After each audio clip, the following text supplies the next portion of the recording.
you're a free-thinking individual, you'll love this show. Irreverent, but honest and tastefully tacky somehow. Here comes another hour of insensitivity training with Glenn Woods.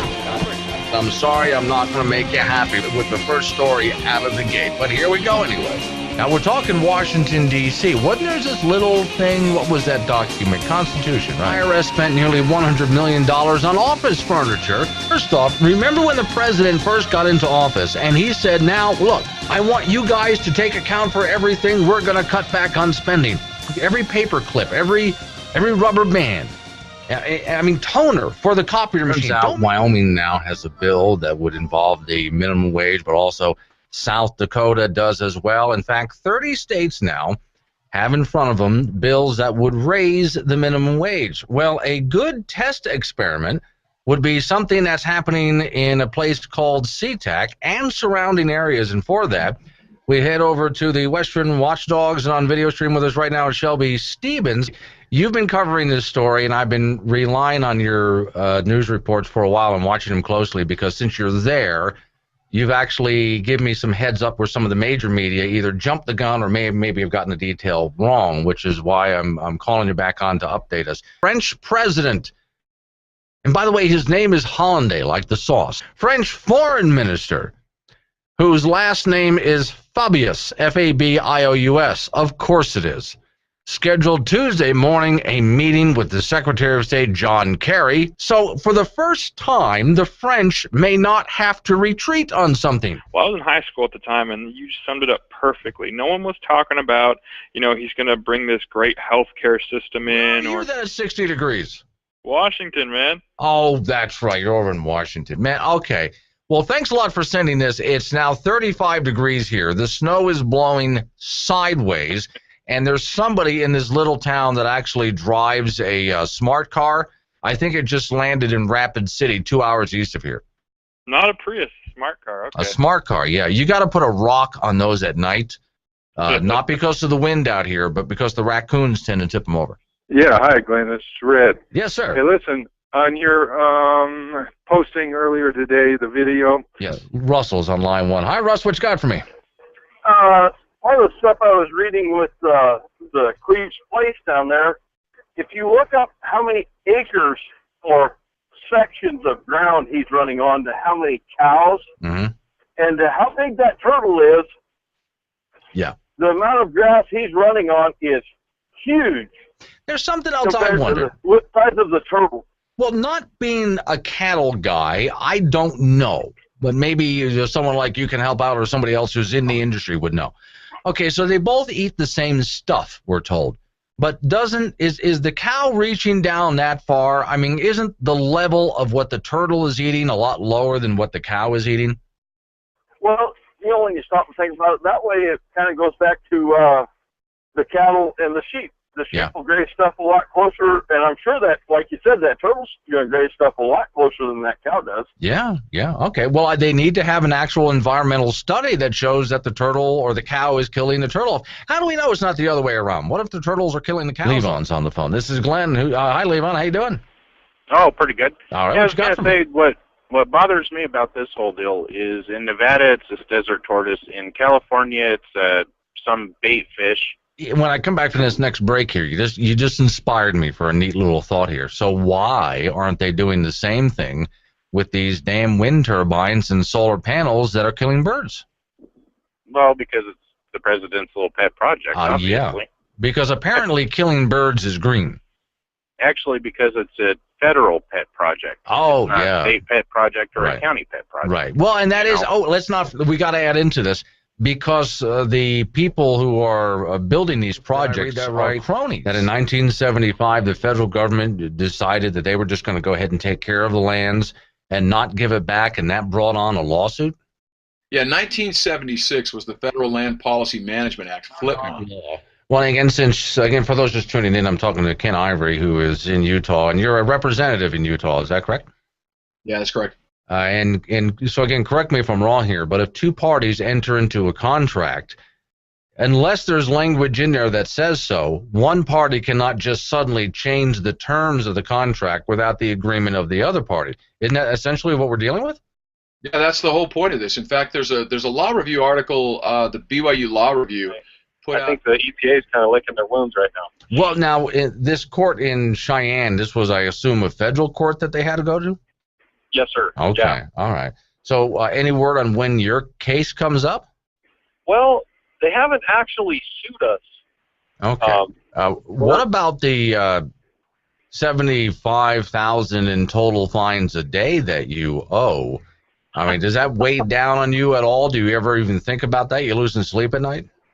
You know what? The thing with that is I'm a regular old guy, and I don't have that kind of money. And if they want to try to threaten me with that, I don't know where they're going to get it from. What I'm calling about is the story that I'm trying to share across Facebook that my daughter shared this morning regarding the government shutdown is denying benefits to families of fallen soldiers who fell this weekend over Afghanistan.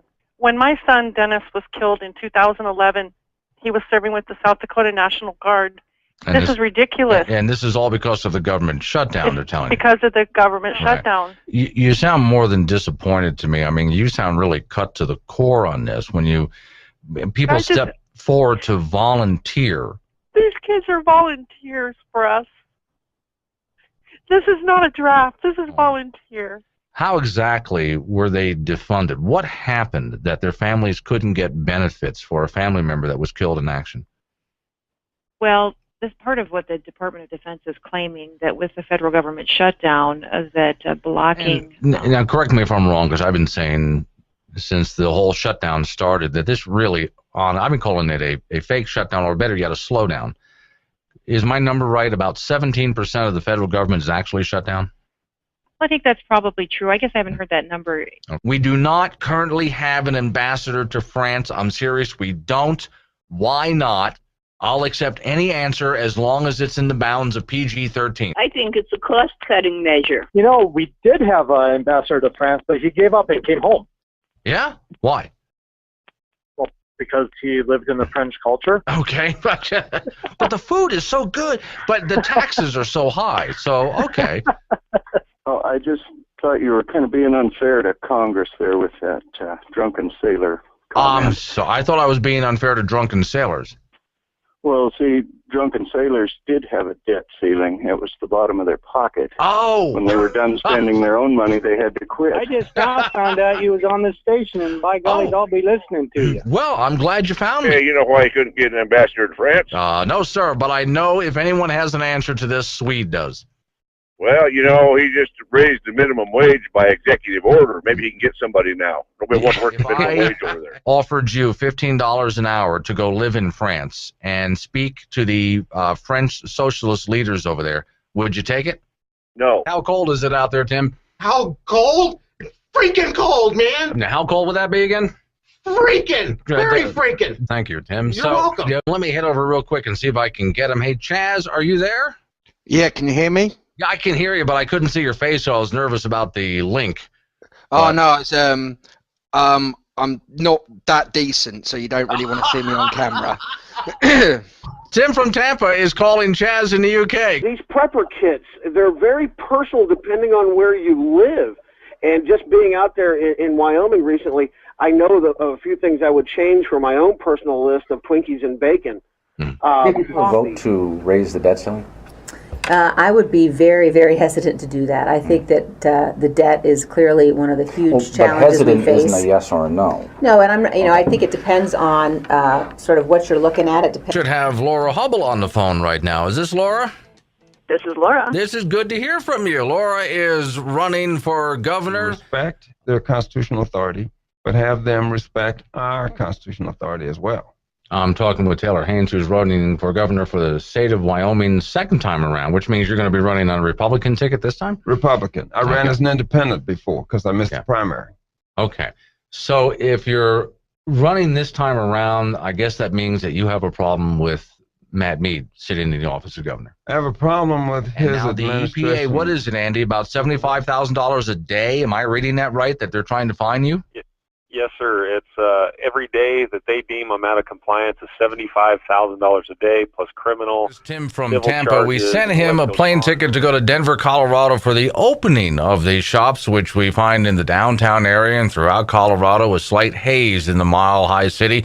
Tim, Hey, Glenn. Yeah. Hey, man, how's it going? I'm standing out here in this strip mall and next to one of these shops, and there's a lot of people here.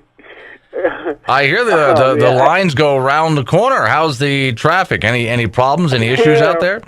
They go around the corner, down the block. There's a couple of futons on the side of the road. People are chilling. It's a good time, man. All right. So no trouble though. I mean, I know the police are on the scene. There's extra security, but any problems? No, there was a slight incident earlier. The 7-Eleven next door, they were out of Doritos, but then people dispersed when they realized that there was really nothing to get excited about. There was Cheetos too, so it's all cool. I don't know if this is the altitude here or what, but I'm feeling good. Please give me a suggestion as to what I should put in the pause. Kathleen Sebelius was on a local television station, and they were discussing Obamacare and people signing up for Obamacare. And during the course of the discussion, the news anchor made a point to her about the popularity of Obamacare in their state. And to which Kathleen Sebelius just sat there in silence and nodded. Each and every day. Yeah, but at least at last check, 64% of Oklahomans aren't buying into the health care plan. They don't like Obamacare, and they've been pretty vocal about it. Now, that's going to be still continue to be a tough sell, but we'll see how that plays out over the coming months.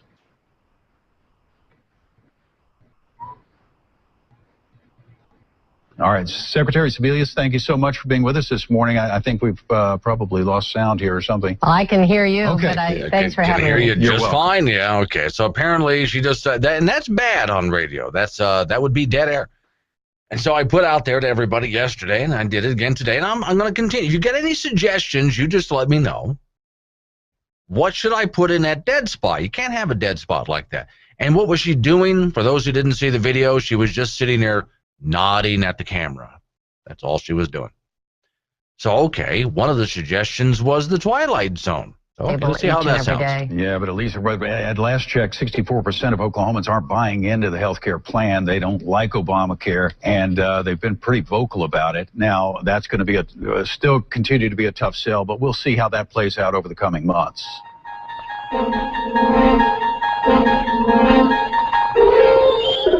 All right, Secretary Sebelius, thank you so much for being with us this morning. I think we've probably lost sound here or something. I can hear I think the appropriate noise to put in there in that area is the cries of the damned, of the people who are having to deal with the outcome of this horrible piece of legislation. What you got for me? For Sebelius, I was thinking Patrick from SpongeBob, where he's going, like the wind whistling through her ears. Obamacare, and they've been pretty vocal about it. Now, that's going to be still continue to be a tough sell, but we'll see how that plays out over the coming months.